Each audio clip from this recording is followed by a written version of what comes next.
إياك نعبد وإياك نستعين. پاکستان کی آزادی کا دن جو 14 اگست کو منایا جاتا ہے، ایک مسلمان کی حیثیت سے ہمیں کیسے گزارنا چاہیے؟ سب سے پہلے یہ سوچیں، کیا ہم واقعی آزاد ہیں؟ ہم نے سیاسی آزادی تو حاصل کر لی، لیکن کیا ہم ذہنی اور عملی طور پر بھی آزاد ہیں؟ آج بھی ہمارے تعلیمی نظام، عدالتی ڈھانچے اور معیشت میں مغرب کے قوانین اور طریقے رائج ہیں، یعنی ہم انگریز کا بنایا ہوا نظام ہی چلا رہے ہیں۔ اس کا مطلب ہے کہ اصل آزادی ابھی باقی ہے، اور وہ تب آئے گی جب ہم اپنے دین کے مطابق زندگی گزاریں۔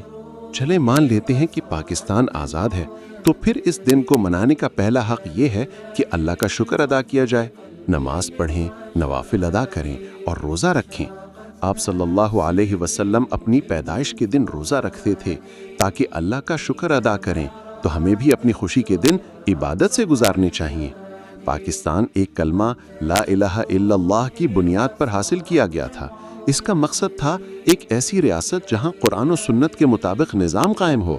اگر ہم واقعی آزاد ہیں تو اس آزادی کا شکر یہ ہے کہ ہم اپنے دین کو نافذ کریں، اس پر عمل کریں اور ہر شعبے میں اسلامی تعلیمات کو اپنائیں۔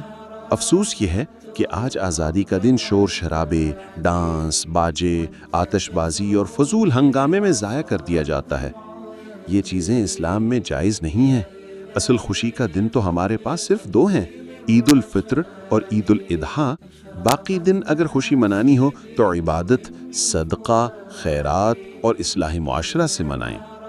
14 اگست کو آپ صبح فجر کے وقت دعا کے ساتھ دن کا آغاز کریں، قرآن کی تلاوت کریں، شکرانے کے نوافل ادا کریں، اگر ممکن ہو تو روزہ رکھیں، غریبوں اور محتاجوں کی مدد کریں، اپنے گھر اور معاشرے میں اسلامی ماحول قائم کرنے کی کوشش کریں۔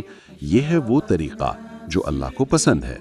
یاد رکھیں، اصل آزادی صرف دین پر عمل سے ملتی ہے۔